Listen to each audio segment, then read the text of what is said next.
Surah 37. This surah, though largely Meccan, contains passages from different dates. It begins with a short emphasis declaring the unity of God, verse 1 through 4, which probably verse 5 to lead over to what follows. If, as is probable, the feminine participles in verse 1 through 3 refer to angels, this can not be quite early, but must presumably be earlier than the rejection of the idea that angels are female beings. Verse 150. And of course, we find out that they're not male beings either. They're beyond gender, really. But you know, that ALYH thing that some people in their angelology claim gives you the gender, it doesn't. The following passage, verse 6 through 11, pursues the same theme, but hits also at the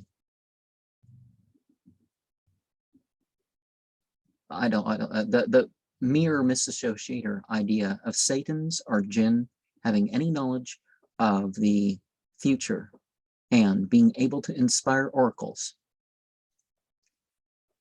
Well, it doesn't say that they don't communicate with people, but whether this is earlier or later than verse 1 through 4 is difficult to say. From verse 12 onward, the rhyme changes and falls into the een, un, een variation common in later passages. Verse 12 to 66 deal with the resurrection and future life, but it is doubtful if it is all of one date. In particular, verse 21 to 26 seem later than what precedes and follows. Verse 39 connects better with 32 than with the intervening passage.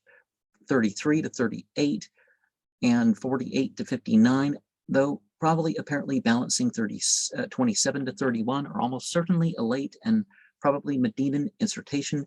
The next section, which 67 to 72 lead over, consists of a series of stories of former messengers: Noah, Abraham, Moses, Aaron, Elijah, Lot, and Jonah.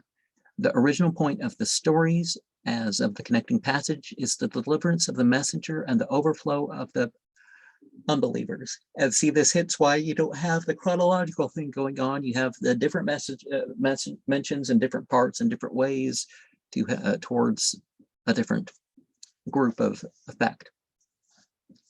But a laudatory refrain has with it. Why it was not repeated after those Lot and Jonah, it's difficult to say. Perhaps they were no longer recognized as important messengers. No, Surah 2 makes clear that we don't invent discriminations. We don't invent distinctions between them, and we don't use discriminations between them. So, I mean, you know, that's an odd, but it, you know, we say what time they were or whatever, but we don't say this is the messenger of love and this is the one of this, and we have a partial thing, and they, you know, they did their thing, right? The story of Abraham maybe possibly have been entirely recast for this revision. In any case, subsequent changes have been made upon it. The mild-tempered youth of verse 99 probably referred to Isaac, but when Ishmael began to assume the importance to Muhammad, it was taken as referring to him. Verse 112, 113 added. Later, still verse 100 to 107 were inserted probably as a substitute for verse 108 and 113.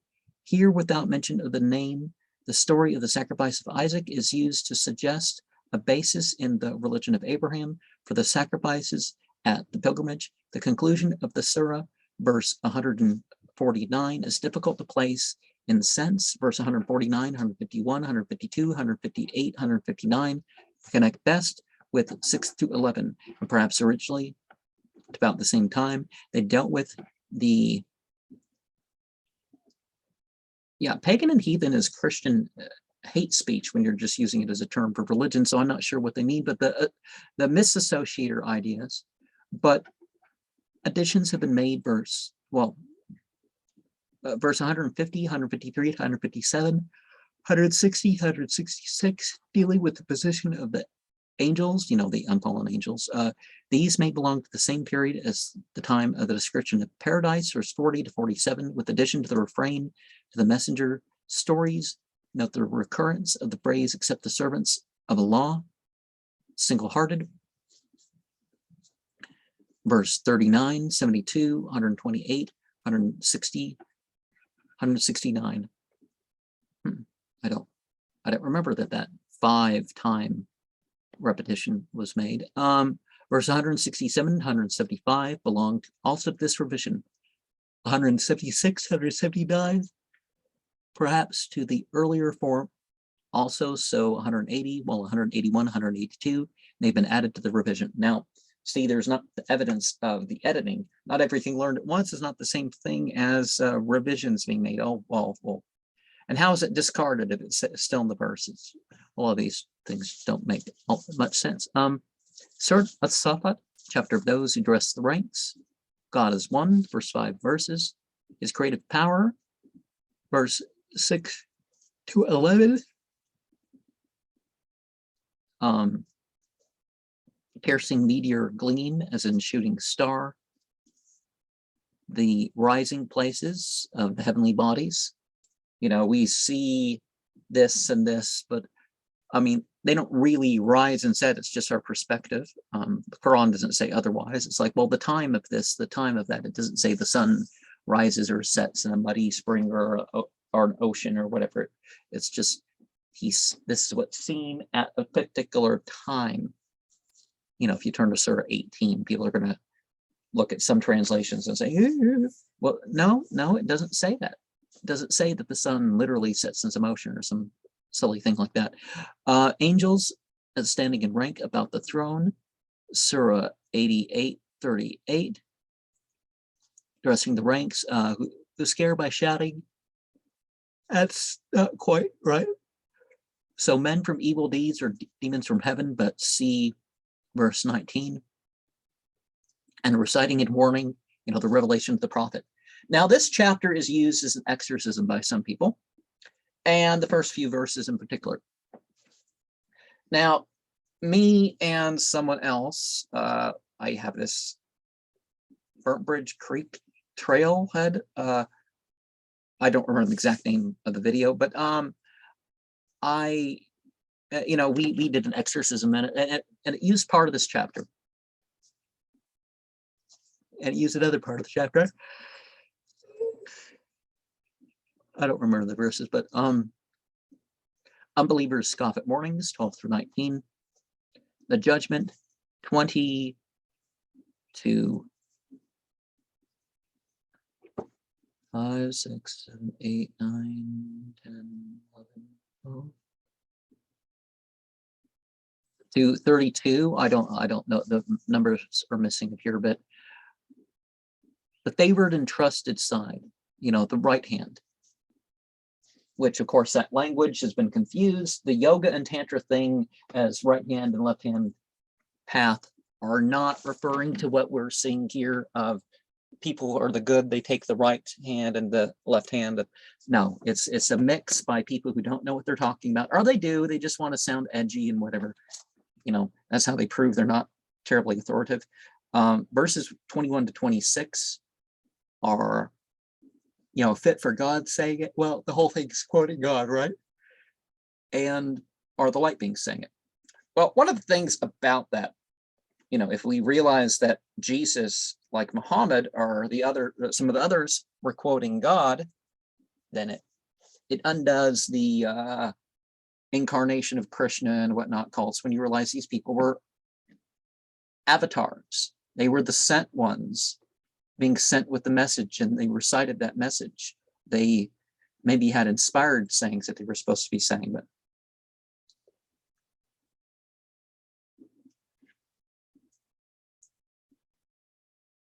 and so the astonishment.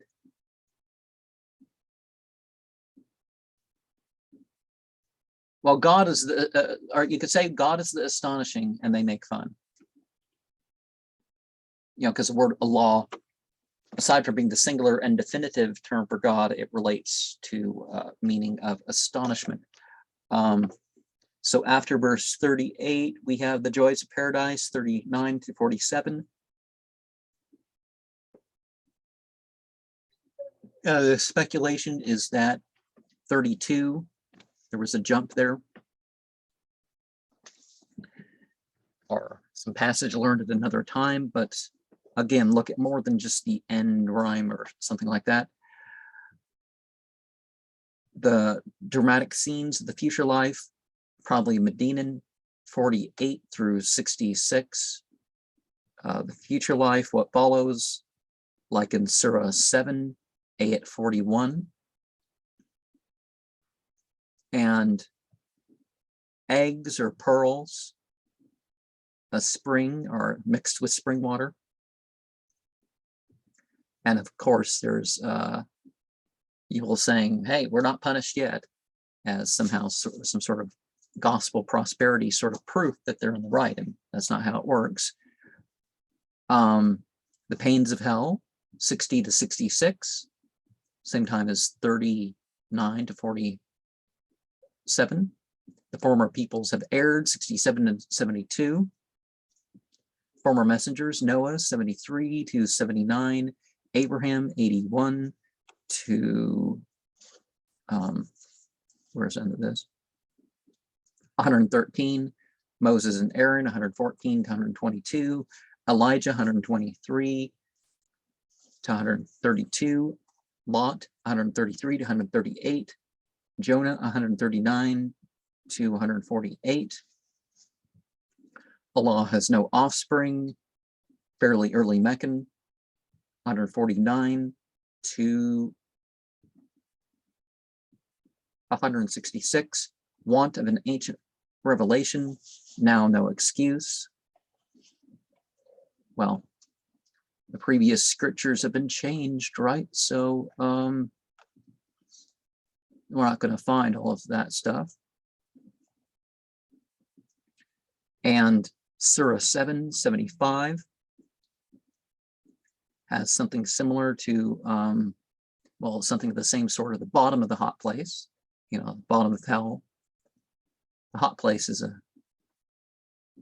it's where it's unusual that that's being translated like that, but so the root of that, the other one was among the stars. Among the stars was 675. Oh, the story of Abraham. Okay. The people are literally the ones that came in a hurry. And the running between Safa and Marwa, you know, in Mecca is hinted at. There's a lot of stuff hinted at in the Quran that, you know, you understand when you see the narrations, but, you know, the running with him. But of course, some of this stuff's broader than the one ritual that it reminds you of, right? And then you have the to the forehead. What's to the forehead? Oh, the sacrifice almighty. So the fat. And down to the face. Okay, the forehead. So if you're a submitter, you prostrate. If you're not physically able because of some health condition or something, that's different. But if you're able to stand, to bow, to, you know, to lay on your belly, why can't you get up a little bit and prostrate if you can lay on your belly? That sort of stuff. So, okay.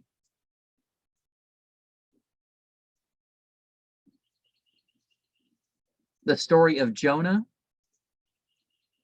they think it relates more to the Christian versions of it than the Jewish versions. And Tanakh is reordered by the Christians in their, what they call the Old Testament and some other stuff. So Eliasin, the ending added for the rhyme, the form of Elias indicates a Christian rather than a Jewish source for the story. Well, again, the language being of a certain sort, but it doesn't carry over any of the style or even worse issues associated with any of these stories. One's going to have to answer to that about that, right? Baal, the story of Baal here is mentioned in 1 Kings 18:17. and God is the best of creators. There's a verse there that some people say, was it during the bow? And a desert. So Jonah being cast on the desert or shore, something bare anyways. And the story talks about the gourd. And there's a meaning of a word not completely certain. I don't know about that one. The gourd. There may be more meaning to it, but the gourd is certainly growing over him a plant. Some sort of squash or some sort of that type of plant. So it's like that nitpicking over the number thing. It's like, don't nitpick over the number. The angels, us, God leading the angels to command things, and the ranks, just like in verse 1, there's the masculine, which of course is the gender neutral, not as in there in the feminine. So it's switching the genders, and then it's telling us that there's no genders. And again, the gendered language is like there's inanimate things being called with the male and female endings, or inner sound that indicates that if we were talking about something with the genitals or something, but we're not. So then we go on to 38, which the sound changes notably once you get past this chapter, I guess, as compared to 36 and 7. And the earliest part of this surah is probably the passage which is traditionally associated with a visit of the Meccan notables to Abu Talib to urge him to restrain the activities of his nephew, verse 3 to 14, but 8, 9, and verse 11, 12 are probably the latter, almost certainly later. The group of stories which follows seems later, but can hardly belong to one date. The first sketch we surmise consisted of David, verse 16 to 19, Solomon, verse 29, Job, 40a, there's no A, B, or any of that, 43b and 44, and the list of names in 45 and 48. The intention, no doubt, was to expand the framework by adding stories of each. This has only been carried out so far. A story of David's judgment was added, and the reference to Solomon was expanded by the addition of verse 30 to 39. Notes seem to have been made for the story of Elisha, but were, well, no. How is it discarded if it remains where it was said in the first place? That's a weird way to put it, but they're speculating that there was editing of the Quran. So that's what the confusion is. It's like, wow, I don't know how this passage would come to bit if it was if it was edited, like I'm saying. Well, then you're not. Then the Quran is beyond your explanation. It's beyond human construction. That's in a way what Richard Bell is, I guess, coming to. But the list of names was then allowed to stand with addition of merely of general phrases. It is impossible to say when these expansions were made. If it was done when the surah was put together for the Quran, it can at the earliest have been at a very late date in Mecca for the introduction, verse 1 and 2, and verse 15 almost give the impression of a Medinan date. The eschatological passage, 49 to 66, particularly 59 to 64, must also, if Meccan at all, be pretty late. A still later redaction is evidenced by verse 25 to 28, which probably, though not quite certainly, took the place of verse 20 to 24 in the David story, which evidently belonged to the Medinan book period.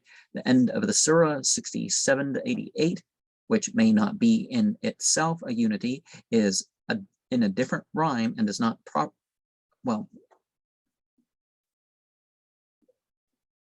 its presence may be due to 49 to 66. So see, it makes sense because of 49 to 66, it being where it is.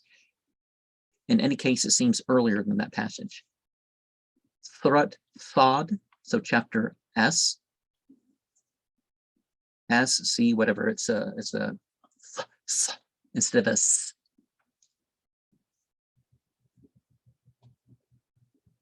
The proud unbelievers are in danger, the first two verses. And But the first verse tells us, hey, all these supplications that people are saying and saying they'll have all this great merit, hey, but if there's a Quranic verse for it, the chief of the reminders is the Quran. So the best in any circumstance of the remembrance is what the Quran actually says. Now, some places he's, but anyways, it's a little bit more complex issue than that. The Meccan leaders reject monotheism, verse 3 to 19, and destroyed before them, as in any religion, whatever. So there are secondary religions that they derive, that they alter away from the true religion. These things go away. And God speaks in the first person singular. My reminder. Let them find their way to a throne in heaven, the ways of access. These Kabbalistic imagines of ascent aren't the same thing as real spiritual ascent. They may have psychological value, but, Pharaoh of the Stakes, because he had so many tents, really, because people of the stakes is a phrase that can be used for somebody who just owns a lot of tents, or has an army that goes about with their tents. It's more understandable for like the people of Kazakhstan and stuff that have these felt tents and they go about, but it's used for certain African peoples and stuff like this. And the recovery, the dispute. But the commentator, Richard Bell, says maybe it was a form of torture. But yeah, if when they came to execute you or torture you or something, and they pinned you down with stuff, yeah. Strength and patience and devotion. Late Meccan or early Medinan, 15 through 19. David.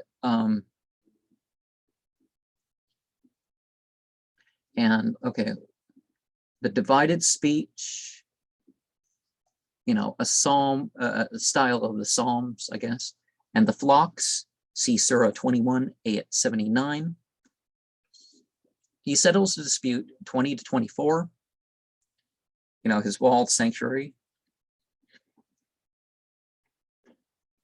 It's like Nathan's parable in Samuel 12 in ways. But I mean, come on, people sneaking in and some other stuff that's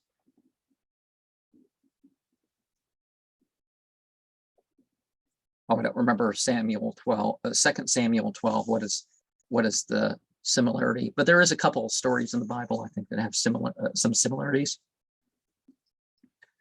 And the high, when addressed him, as in physical height, not the metaphor we mean now, but there was an overcoming in dispute. The sanctuary, the palace, is protected chambers, you could say, and they climbed the wall of it. And few are they, so occasionally people have made their life about righteousness, they could say. Then we have Solomon, talked about in verse 29 to 39. And Solomon's dream of 1 Kings 3:5 makes a person think of the seeking forgiveness from God. And that verse,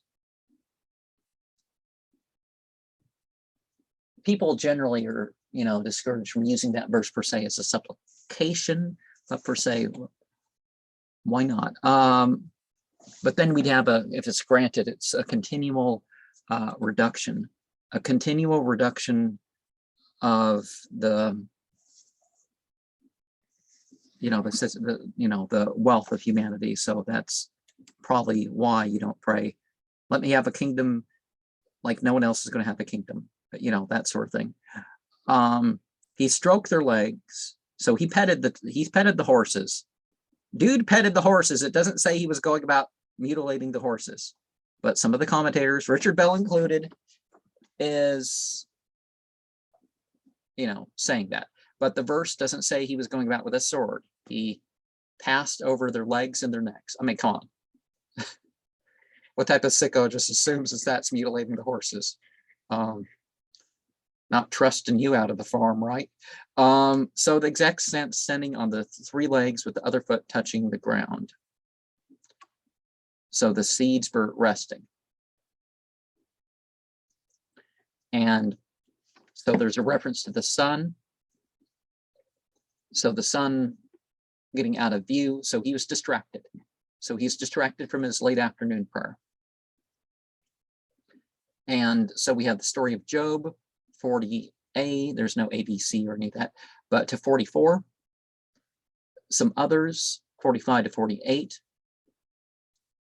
the future lot of the pious and the transgressors, probably some later date expansion of the stories, Joys of Paradise, 49 to 53,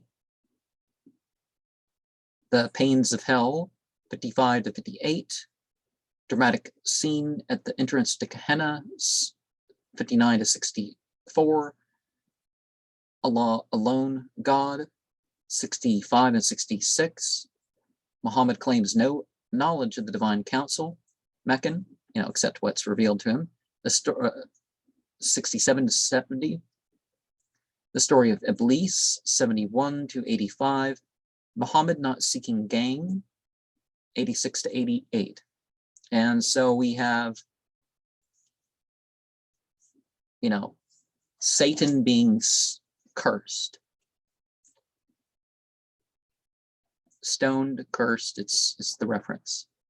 So the idea that drug users are stoned says something, right? He said, so Allah is having a conversation with Satan, and we're learning from that conversation after the fact, right? The High Council, the secret chiefs, Surah 2:28. A lot of talk about that in the Golden Dawn and all sorts of stuff, but and the eluded, of the eyes. Well, perhaps this is a verse that relates to the invisibility as an obscurity that would allow one to pass sight, right? And the reference to Muhammad's followers who aren't there. And did we take them, taking these people as the object of a joke, which makes you very careful. Don't be insulting and joking against people and stuff like this. This is not the thing to do, because every so often you're probably going to find somebody that you shouldn't have joked against, and it's going to be one of the worst things you've done in a long time. And sent forward, you want something sent forward for the afterlife, being prepared for it. Verse 60,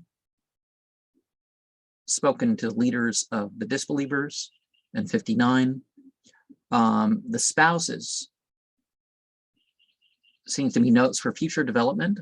So, well, if you're alive, don't worry. There's still effort to be made towards getting married or something. The tears, hot water and tears.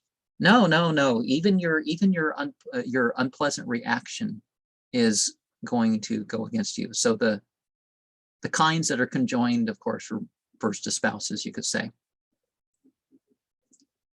So the kifl, I would probably say, get your stuff, y'all, or Buddha, or something like that. It can apply to both. Are possibilities. They'll kifl. And the remembrance of the dwelling, the heavenly abode. Hebrews 11:10. The Bible has that weird reference. It's like, well, I heard of somebody, I don't really know the details, but caught up into the third heaven. It's like, are there other heavens, or what about those first two? And Islam is a lot more clear, and who the people passing on things were. This guy's manuscript, this person said to this person, said to this person. The Bible's not, leaves a lot of that out, or just had no idea. Surah 21, 85, the Al-Yasa is the same thing. So Elisha. Now, Al-Yasa is Elisha, and the Kifl. No, not Ezra. I wouldn't say Ezra, but okay. So verse 16 probably refers to the hands. So the might. So the might of their use of their hands, I guess. 2 Kings 13:14. The people taking in the bundle, the hand, and failing not, as far as the fulfilling of the oath of the striking out. Herschel suggests that the thing about the cool place of drinking is related to the story of Naaman in 2 Kings 5. And okay, Solomon's dream. Okay, yeah, we've finished the notes with that. Surah 39, which has an interesting verse, which may be a little misunderstood because it refers to the sensual, emotional, psychological high of the believer as they go over the passage at hand. And the beginning varies in rhyme. Some verses having the un assonance, which prevails in the second half of the surah, and others the a, followed by a consonant.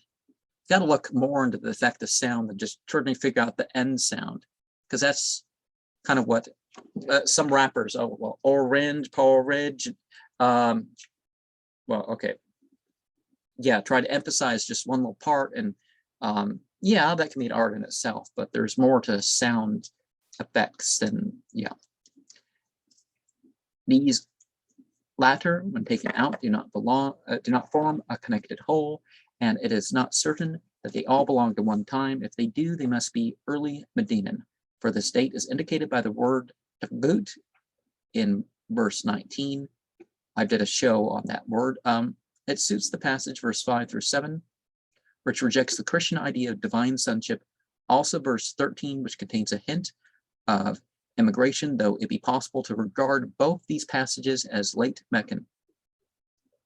The verses rhyming in the un are later and are the ones with which were intended to form part of the surah. Verse 1 is a heading for a chapter of the book, and verse 2 through 4, 8 through 10 form an introduction. Both these passages touch on and reject Christian ideas. Verse 14 through 18 contain a series of declarations defining Muhammad's position.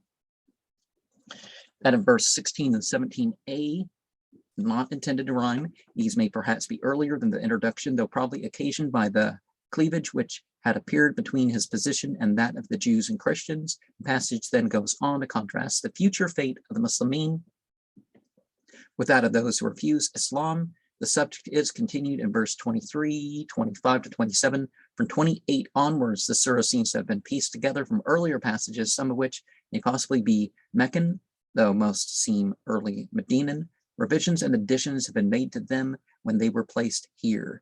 Of the additions, 44 and 45 are distinctly anti-Christian.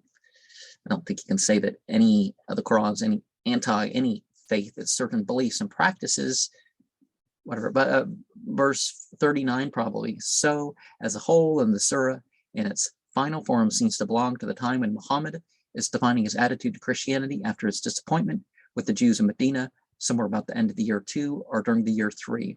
So essential to this idea of the Quran being edited is the idea that he was deciding which, was he going to be a Christian prophet or a Jewish prophet, or the Zoroastrian thing didn't hold off too long, or whatever they're saying. And it's like, no, that didn't.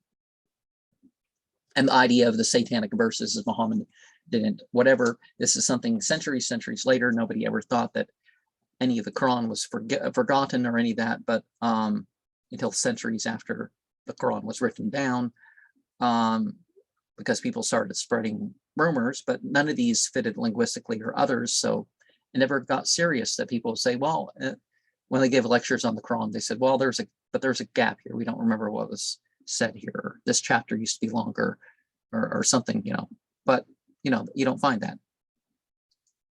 Surat Az-Zumar, chapter of the troops, in the name of Allah, the merciful, the compassionate. Allah, the object of worship, Medinan, verse 1 through 3. Allah has no offspring, Medinan, 5 through 7. Effect of misfortune soon, 11 through 13. 8 through 10. Allah, the Creator, desires man's gratitude, but is independent of it. And okay, we have sent before. So some people are going to forget what they've been calling out, right?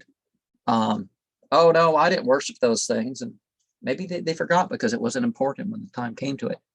4 kinds of cattle, Surah 6, 144. And the pure religion, exclusive, because some goods and truth will be in one faith, but not everything in the others.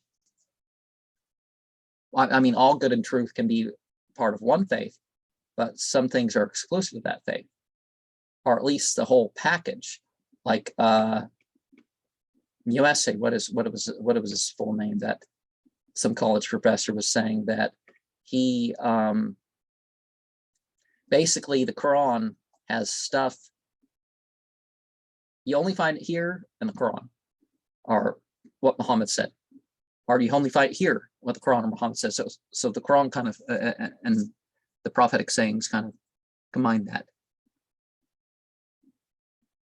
So people's polytheism as something they want to give them intimacy to God, by acting like God has family attributes, father, mother, son, daughter, child, parent,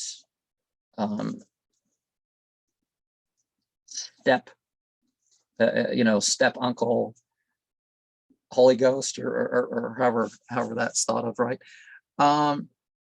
I mean, no disrespect, this is just, not as theologically worked out as the other part of it, but Muhammad's position, Medinan, year 2 or 3. Of course, the Holy Ghost is often a way of disguising the female reference. Medinan, year 2 or 3, so verses 14 to 16. Appeal to forsake idolatry, 19 to 21. So, unthankful, as in disbelieving. The burden, standing, as in praying. The burden of another. Christians thought, there could be, and other people thought you could have people that would intercede for you. But intercession in Islam is that people pray for the good and truth of what they've been passing on, that carries over. So if you're not doing that, nobody's excusing the criminals in Islam. Perhaps opening a way for them to make things right or whatever. So the store of what is good in this world, where's the other one? The resigning yourself, so the Muslim mean. And Muhammad's position, you're 1 or 2, okay, got that. A sign, early Medinan, verse 22, verse 23, Muslimin and unbelievers are not alike in God's eyes.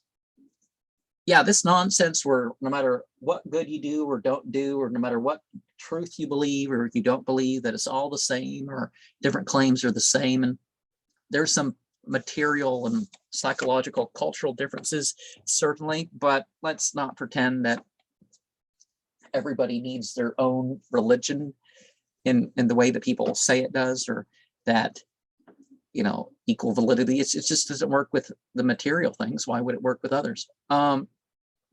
The nature of the book, late Meccan or early Medinan, verse 24 to 27. The hardening of the hearts. People whose hearts are too hard emotionally to do what's best. So you got to work on your humility. Be steadfast, sure, but work on your humility that, hey, it's not about my label of my perfection. It's about trying to perfect myself, right? The heaving, the drying up of the crops, and the self-consistent, self-resembling. And that's one of the things I noticed comparing the sound or music of the Qur'an versus other stuff. Yeah, some scriptures that have been changed and degraded over time, they have a lot of stuff, but it doesn't have the completeness. It doesn't have the consistency throughout. But there's bits in there that kind of expose some of the fact that it's Bibles, not actual revelation just written down, because there's a difference. The word makes that part clear. Surah 15, ayat 87, repetitions. And sometimes you can repeat something hundreds of times and something new comes, right? To your understanding or experience of it. Or just if you open yourself and experience it, it's fine, even if nothing new comes to it. And you be devoted, and that makes up of the rest. A parable against polytheism, early Medinan. The same thing as in the similitude, Matthew 6:24. No man can serve two masters. So, the issue with worshiping other than God, you got to, look at that a little bit. All die and are judged, early Medinan, with later addition. So when people talk about immortals, well, it's not forever. So, yeah. Because that's what people think about the jinn, right? So 31 to 36. The argument against sub-deities, Medinan, same time as verse 35, 36. Muhammad prepared to stand alone, Medinan 40 and 41. Man responsible for acceptance or rejection of the revelation. Verse 42, the souls of men, as in humans, return to Allah in sleep and in death, 43 to 45. And so in your place, where's the reference? Oh, act as you're doing. It's like, hey, okay, fine, do your thing. It's your choice. Aversion to the mention of Allah, early in Medinan, 46 and 47. No escape from future punishment for wrongdoers, early Medinan, with later addition, 48 and 49. Adversity and prosperity, early Medinan, verse 50 to 53. And Surah 17, ayat 49, can be connected to the mention of God alone. And there's a Jewish and Christian idea about a set term.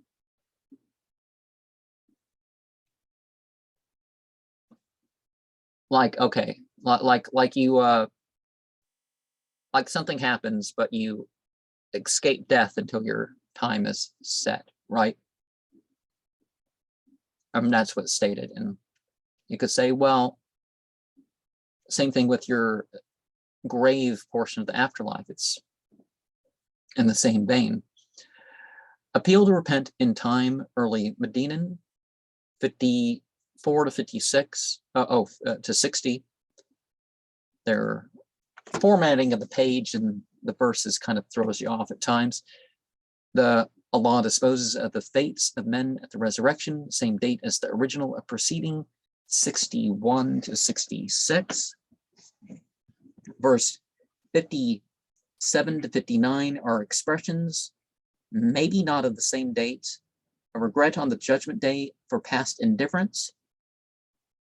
So it's not just what you regret being inactive in the matter. You don't just regret how you were active. You can regret how you weren't, how you held off on making a choice. And God replies, verse 60 to them. Allah alone is to be served, because all service to God, to creation, is best done through God. Early Medinan, 64 to 66.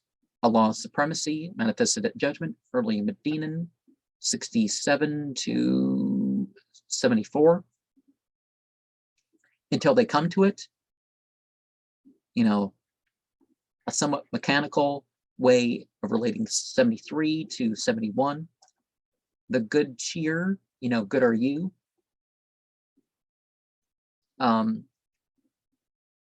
First Thessalonians 4:15 confirms the taking in the hollow of the hand part.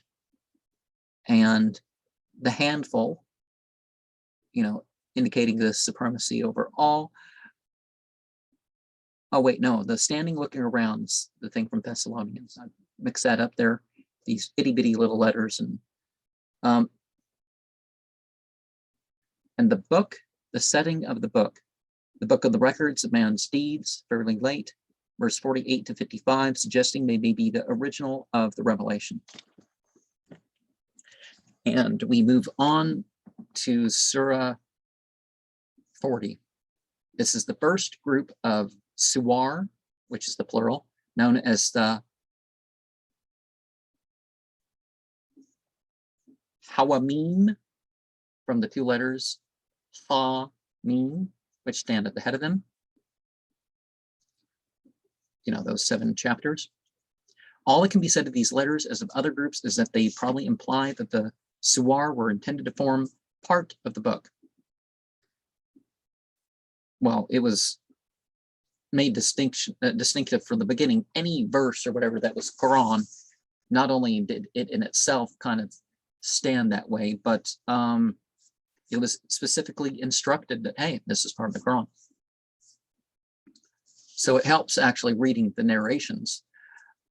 This is confirmed here by reference to the revelation of the book in verse 1. The surah shows a similar variation of rhyme to that which occurs in 39. Assonances of un occur in verse 1, 3, 7 to 14, 18, 20, 21, 55, verse 2, 4 to 6, 15 to 17, 19, 22 to 57 of assonances of a. We have, in fact, 2 introductions to the surah, one of which must date from a fairly early in the book period, consisting of verse 1 without its present rhyme phrase, 2, 15 to 17, continuing with 4 to 6 and 28. The other, verse 1 to 3, as they now stand, 2 and 3 forming one verse, 7 through 9, 10 through 14. These later were written on the back of sections. Well, which was in the back of whatever, just depends on how big the pages are. 7 through 9, 10 to 14, letters from the back section. The former introduction, along with scraps 18, 19, 20, 21. The idea of the angels praying for the believers, 7 through 9, is unusual. But like Surah 33, verse 42, we may think perhaps of the time of the depression after the defeat of Uhud as an appropriate time for it. The middle part of the surah, verse 22 to 57, was allowed to stand without having its rhyme adapted to the new introduction. It consists mainly of the story of Moses, which is, however, given a form rather different from other versions in the Quran. How far it is based on Meccan material is difficult to say. In its present form, it is Medinan, and the palpable ways which occur here and there belong probably to the same time as the introduction to the surah. The eschatological addition at the end, verse 50 to 53, may have been written on the back of 54 to 58. If so, it may help to explain the presence of verse 59, which would connect with 58, but have otherwise little relation to the surah. Verse 59 to 70 are in the form of an address on the natural signs, perhaps Meccan, which has been revised in Medina. Well, revised is a weird word to say it because, it implies editing, and that's not what happened. Whether at the time when new introduction was added are not as difficult to say. The Quran was learned and then transmitted. That's it. That's what I mean by not edited. A detached portion of this address to be found in 77 to 81. I'm reading that one right here. The end of the surah is, in fact, showing no certain explanation of its arrangement can be given. So see, they're speculating about editing, and it defies their explanation as far as that. Verse 71 might quite well find upon the sign address, but verse 72 seems an alternative to that, and has no reference to the signs. We may perhaps surmise that an earlier passage was revised by insertion of 71b and 74 so as to follow the sign address, and then continued by verses 82 to 85 on the with 77, 78, 79 to 81. The repetition given in 82 of 22 might argue that this was done at the time of the revision of the beginning of the surah. Surat al-Mu'min are Surat Ghafir, Ghafir, okay, I think I said Ghafir, chapter of the believers, or chapter of the forgiver. And 4 through 6 are disputations with disputatious unbelievers threatened. The angels, the unfallen light beings, pray for the believers. Medinan 7 through 9. And affluent, as in bounteous. Those around it, the light beings bearing the throne. I did a video talking about that in more detail than some people would expect, about those light beings. The sects, Surah 38, verse 11, talks about that. The fate of the unbelievers at the judgment, a warning, 10 through 14. Allah warns of judgment, connected to verse 2, 15 through 21. And so lofty in degrees, things to confer. Surah, or Suwar in the plural, can kind of relate to that sort of idea, right? Because you're like the steps of the structure. So it's like every chapter of the Quran is an initiation. You don't need somebody to lord over you for your initiations, you could say. The prophetic spirit, the affair upon the chosen servants, and of course the reference to the death. The hearts, emotionally, all you're at the throat, and all that. The fate of former unbelievers, a warning, connecting more to verse 6, 22, and 23. The story of Moses, early Medinan, verse 24 to 36. It's impossible to say where the figure of concealing the faith comes from, but a reflection of the attitude of Abu Talib in Mecca, or the story of Gamaliel in Acts 5, verse 34. Again, it's not all reworking. The reworking of the Bible seems to fall through quite a bit. And the retreat, the defeated Meccans going back. And so 40:36 is the other reference of Joseph. So Surah 12, I don't remember which verses entirely, because not the entire chapter, but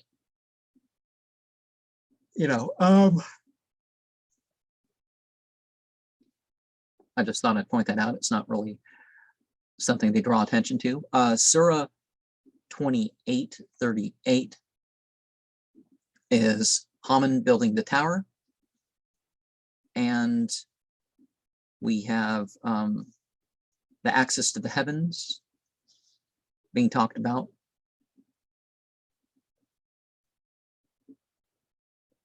And there's it looks like an explanation.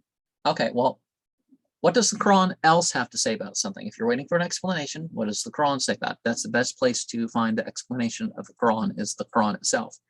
And of course, you want to look at the actual Arabic of things, that it might be right there in the verse, but the translator is a bit doesn't have much to say about it.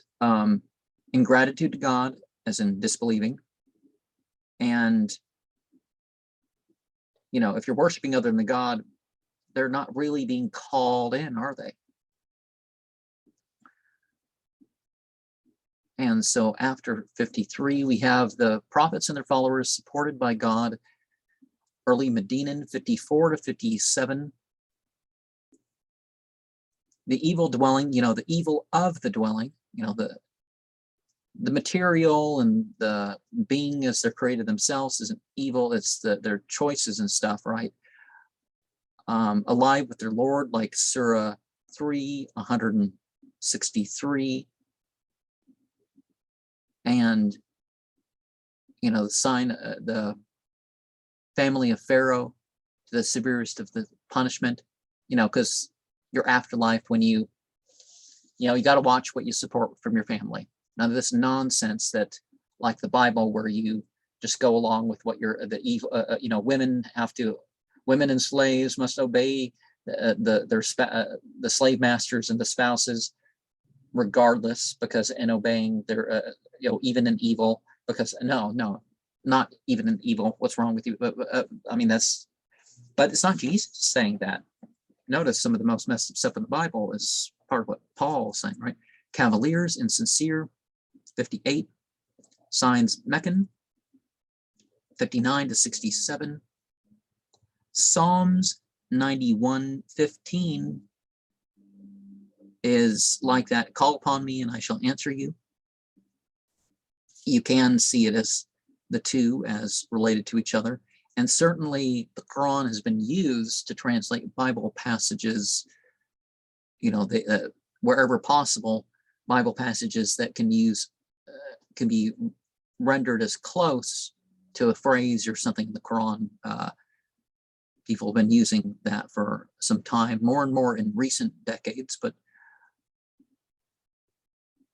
they're only thinking about their greatness. There's people have nothing in their breast but greatness. It's their own great, it's their own position. That's why they're theological masters and all that. It's like, well, no, it's only something you've puffed up in yourself. But after 70, we have the fate of the unbelievers, 71 to 76. Meccan prophet, not to be discouraged by inability to produce a special sign, 77 to 81.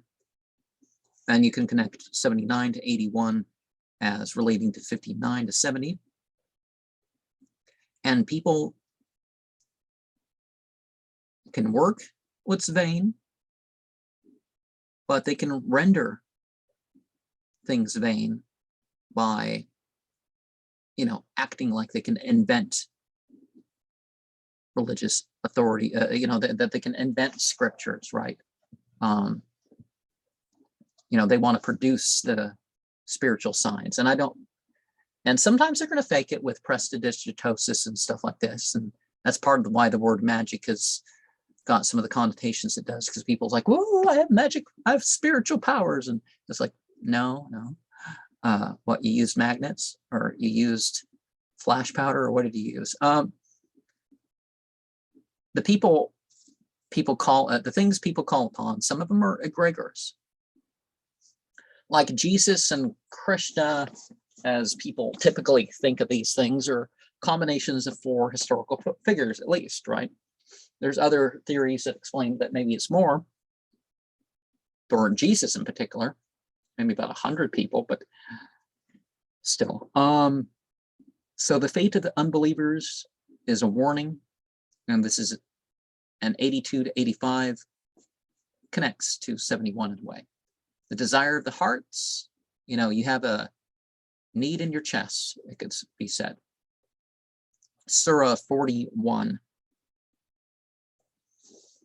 This was adapted as a chapter of the book as indicated in the introductory verses 1 and 2. These are probably written on with 3 and 4, which connect with each other, but are a scrap detached from some other context. They might indeed be continued by verse 5, but this seems to be earlier and have been adapted in its place at the beginning of the surah by addition to verse 6 on the back of, with 7. The monotheistic message which it contains is then supported by a passage on the signs, which probably originally rhymed into assonances of A but has been re-rhymed in Un 8 through 12, and to which has been added a passage on the fate of Ad and Thamud 13 through 17. The judgment scene which follows 18 to 22 does not fit into the context very well, but seems necessary to lead over to verse 23. Verses 23 and 24, 30, 31, 32, 35 contrast the fates of unbelievers and believers and are probably the latest parts of the surah. They have been written on the back of scraps, for which verse 25 and 28 form a connected piece, which may have originally stood in the same context as 18 to 22. In verse 34 to 40, we seem to have a part of the sign address which 8 through 12 belonged. The original A assonance is here not so certain, but may perhaps still be traced. The following passage, 41 to 44, is a little disjointed, but seems to have an apology for Muhammad's position as proclaiming in Arabic the message given to former prophets, perhaps at the same time as the sign address. For there is some evidence of an original A assonance and has been revised when verse 1 and 2 were prefixed and the surah was adapted for the book. Verse 45 to 48 show Muhammad still feeling his way to a new basis of assurance in the face of the opposition and mutual differences of previous monotheists and insisting upon the right conduct as the criterion of acceptance at the judgment. 206. This may perhaps give an approximate date for the adaptation of the surah for the book, with the exception of the insertion in the middle, which is currently later. 49 and 50 have no indication of the date, but may be assigned to about the same time as 45 and 48. They have perhaps been written, perhaps with 51 to 54, which are earlier and hardly form a connected piece. Again, it's their editing theory. Surat Fussilat, not wrong S. Surat Fussilat or Surat As-Sajda, chapter of made Hamim As-Sajda, distinguish it from 32, right? The chapter of made distinct or chapter of the prostration, because what is that, 37, 38 are the verses? The book Medinan, so we have the first 4 verses there, Muhammad's claim, Meccan, 5 through 7, signs of Allah's power in creation, 8 through 17, sign and verse renders the same, warner, this phrase elsewhere referred to the prophet, not to the Qur'an, so the verse cannot connect with 2. Yes, it can, because the prophet is a warner because of the Qur'an, and the Qur'an warns an absence of the prophet by its being known. And it's not too hard to understand, I don't think. The unbelievers are represented as using Muhammad's own language, especially Surah 17, verse 47. So follow your line of conduct and we follow ours. So they're offering freedom, I guess, but throughout the Quran, religious freedom is something that's the Islamic position being offered. The righteous have the reward that's, not so much a favor but as being rightfully theirs, not something cut off. A judgment scene, Medinan 18 through 22. Genesis 2:6 refers to a mist and the straightening of the sky, and the smoke can be connected to that. But Surah 2:27 is more of the straightening themselves up to the sky bit. And before that, we have those who ask. Some things are open if you just inquire. What's that thing in James in the Bible? I mean, it's a proverb that every other person can come up with, but he who seeks wisdom, let him ask of God, who giveth all things liberally and upbraideth not. Doesn't mean the same thing just like I did at that Methodist church. Liberal doesn't mean the same thing as this political liberal left-wing thing. Liberal is more right-wing, more on the freedom side than but anyways, so, that smoke of the day of judgment, or nuclear war, volcano, what's going to cause the smoky experience, right?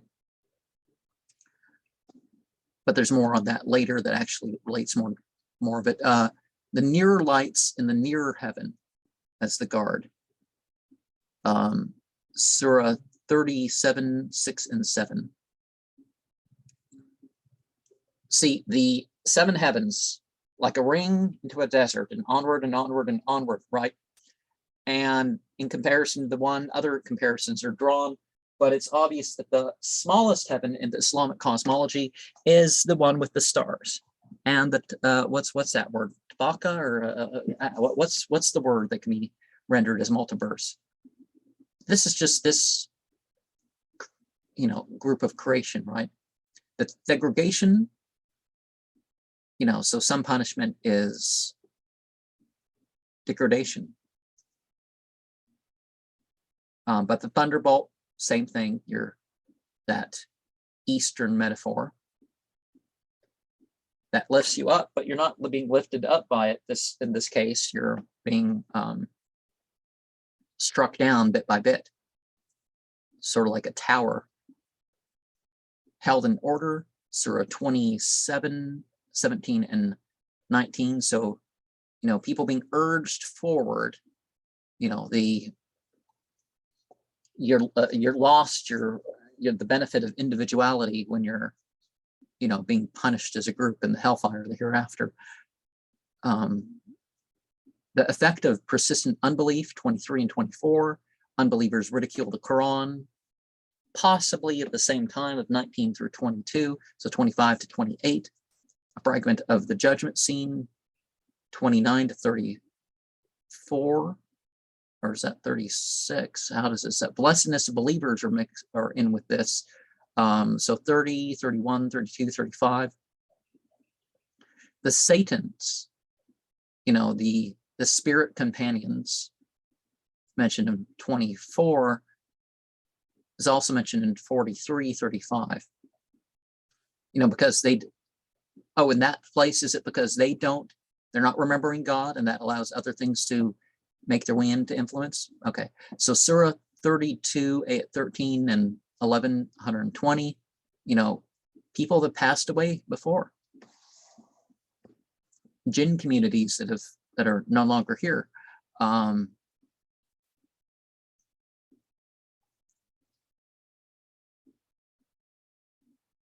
And people making noise over things like that, faith under fire thing, where if things got really good as far as the people who weren't making the main argument, they would just let people talk.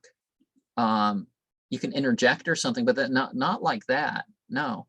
And if people are doing their rituals or something, they'll leave them alone, And also the Muslims shouldn't blast the prayer speakers and stuff. They're really some Muslim majority countries have passed laws to end abusive raising the volume of things, including the Quran. It's not just the music, it's the Quran too. So, of course, the Quran's like supreme music, right? Signs of God's power, 37 to 40. The God's presence, the beings in God's presence always are the light beings. So 21, 19, because they're always aware. They're not given this limited perception of, God in only some space, or God only at some times and stuff. They're not deprived of this separations of awarenesses. The good fortune, no one meets with it, having done well and enduring through all temptation. And the Muslimin, of course, are those who surrender themselves, to God. Muhammad's message is the same as previous messengers, not innovated, 41 to 44. So that's what the word means. It's outside the way of prophets or something like that. So no, he's not that sort of innovator. So that type of word for innovation is not, oh, you can't do anything new, or you can't. No, that's not what we're saying. Differences between those who have received the revelation, year 2, 45 to 50. God has a fixed time for the decision, the preceded decision. So we have our free will. It's just God has set the rules beforehand and knows what we're going to do. But it's our choice what we're going to believe and do, and the results of it. And the other things that people worship beside God, they're not going to be around supporting you and say, yep, that was the right, we're taking, no, they don't want to take accountability for it. Of course, people have to testify to what they're not going to be able to deny what they do. They're going to have to be able to say the truth. They're not going to be able to offer the false excuses, as we find elsewhere. And there's no witness. None of these are going to say, yep, we really were partners in divinity, co-workers with God, as they would say in Eckankar. There's effects of various fortune, same time, 49 and 50. More effects of fortune. 51, seriousness of unbelief. Early Medinan, 52. Assurance of the prophet, 53 and 54. So there is a wideness, making long prayers. Do the prayers because it's the thing to do when you're able to do it, not because you're doing sympathetic magic, or because in other places like people are seeing you or whatever. Maybe sometimes you would, okay, it's I can, when I'm not leading the group, because when you're called to help lead the group, it's a different thing. And then by yourself, but maybe you spend more time because you're listening, and you're going over more material and stuff like this because you can on your own, but you're being authentic about it and doing it for itself, that it's worship. The horizons, prophetically to the Muslim victories at various lands, but refers to the natural signs and our awareness and all that sort of stuff. Surah 40 and verse 13 and 81, connect to that. And I guess we can have one more chapter talked about in this program. Surah 42. Two introductions can be discerned here. Verse 1 through 4 belong to the book period. 5 to 7, though still Medinan, that to the Qur'an. Well, it's all Qur'an. That's their way of phrasing it. Confuses things further. We may therefore expect to find at least two strands in what follows. A third strand appears in verse 8 through 10, which are spoken of by Muhammad in his own name. The three strands appear to be intermingled. Verse 11 to 12, to disentangle them with certainty is impossible, but these verses seem, first of all, to have belonged to the address by Muhammad and then to have been revised to read as addressed to him, and finally added to so to lead over to the passage 13 and 14, 19 to 23, which deals with the difference between the various religions. This belongs to the book period and to judge by 21 and 22, not to the earliest part of it, though possibly these two verses may have been inserted later between 20 and 23, which one would have been expected to come closer. The underlying verses, 15 to 18, 24 to 31, no doubt form part of the Quran chapter. Verse 29 and 30 are doubtful. They seem too late and are in any case out of order, but there is no guarantee that the original order of the verses was retained. How far as this was based on the address by Muhammad cannot be said, as for the most part, the verses dealing with the power and bounty of Allah will suit either being spoken of by him or to him. Verse 15 and 16 seem, however, clearly to belong to the Quran form. From 32 to 49, we've seen to have continuation of the Quran chapter of an earlier address. 32 is an addition to the sign in 31. Surah 36, verse 43, and other classes and other passages is clear. 44 and 45 possibly belong to the book period. The concluding passage 50 to 53 cannot have belonged to the address, but seems to have been revised. Well, why? but it's included and makes sense because it's part of the Quran chapter. Well, it's all Quran chapters, but they're using like book period and Quran period and stuff like this as like technical terms with their own implications. It is a special interest for the development of Muhammad's conception of how the messages came to him. Surat Ashura, the chapter of council, very important when referring to the government stuff. So we have 4 verses, and then the Quran revealed for a warning, early Medinan, 5 through 7, Allah's power and bounty, early Medinan, 8 through 10.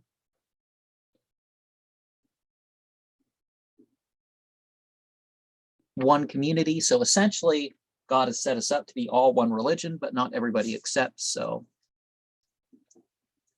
whoever wants God's mercy gets it. Whoever pleases it,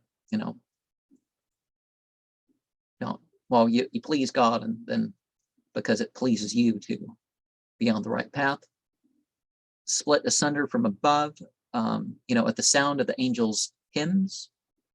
The right things are so great that the skies and the heavens they respond like, oh, we have to put up with these sinful, disbelieving human beings and jinns, and this greatness is being recited. It's like, well, but you can think of it metaphorically as the material universe is responding, saying, hey, we want to be fully part of that instead of having it separated out from what's going on within us, right? The former prophets, those before him, and by prophets, exemplar prophets, messenger prophets, a bunch of different ones, not just the ones that we know the names of. And the religion established by Allah, part of the dress, 11 to 12. Differences among previous monotheists, verse 13, 14, 19, 20, 21, 22, 23, and 15 to 31, assurance in the face of criticism. Connected to 11 and 12. The keys of the heavens and earth, the treasuries, the axis made, has instituted. The greatness, it's that there's too much difficulty for the polytheists. It's, that's where that's the excuse, is that it's a big thing, right? The knowledge that came, the differences after the revelation, and the stated term.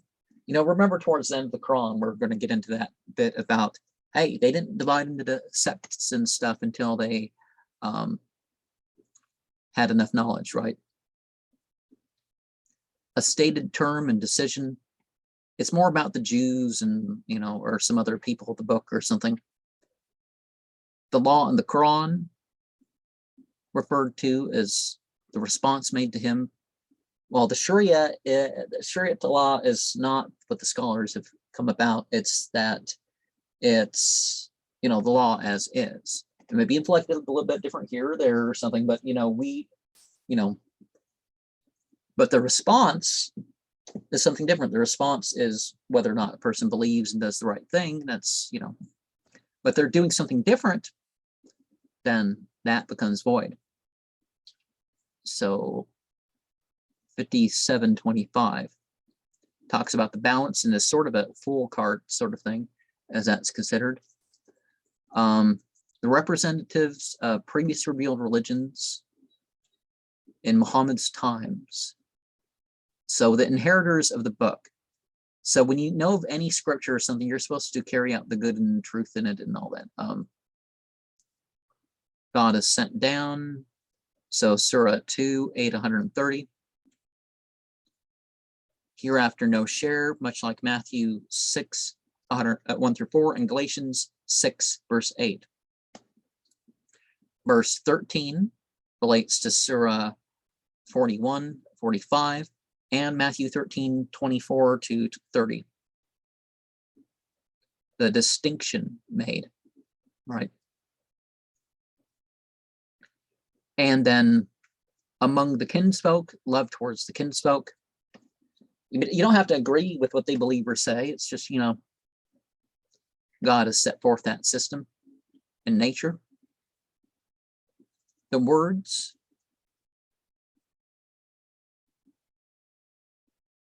if Muhammad was, inventing stuff, well, then he'd be deprived of future experience, right? So, yeah. And the gathering at the resurrection, the hands piling up in disobedience if they're not going to go the right path, the ships and the sails, landmarks of the desert, there's signs everywhere, right? Okay, that's a comment that doesn't make sense, just a thing if they don't understand how this could be edited into its current form. The future life preferable to the present part of the original editions, probably 34 to 37.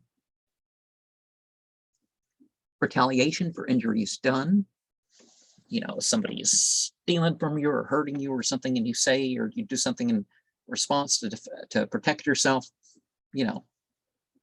It's not like you've aggressed and done something, right? 38 to 40. Well, where's the prostration verse? This is 42 to 44. Is it? No, 45. Fate of persistent wrongdoing.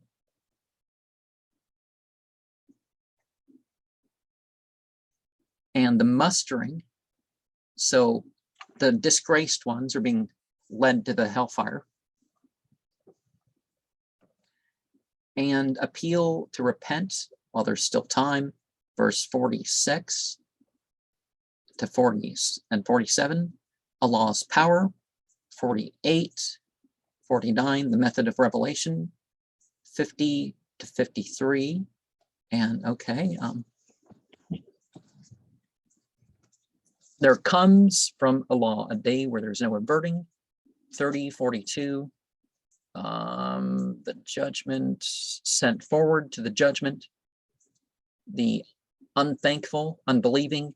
Yeah, you can claim, oh, well, you're creed or whatever, but if you're not doing the right thing, like no one's required to do the Ramadan fast that is of a certain health issue.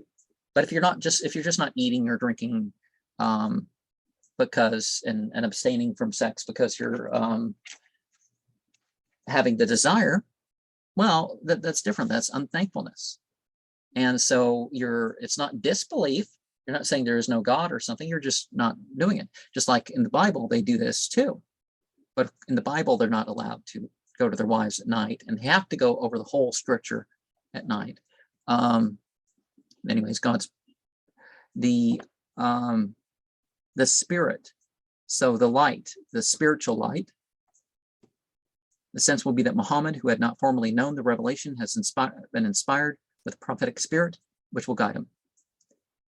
And here, well, the revelation different. The inspiration is, okay, you're given the motivation towards a particular ends, however you phrase it and do it, ends up being guided enough that it's okay, whatever its form takes. The revelation is you're giving a form, and that form is passed on. Putting into thy heart or inspired thee with would give a better sense of alha, okay? The unbelieving, the judgment, and the day there'll be no averting is like 30, verse 42. And that was a longer program than I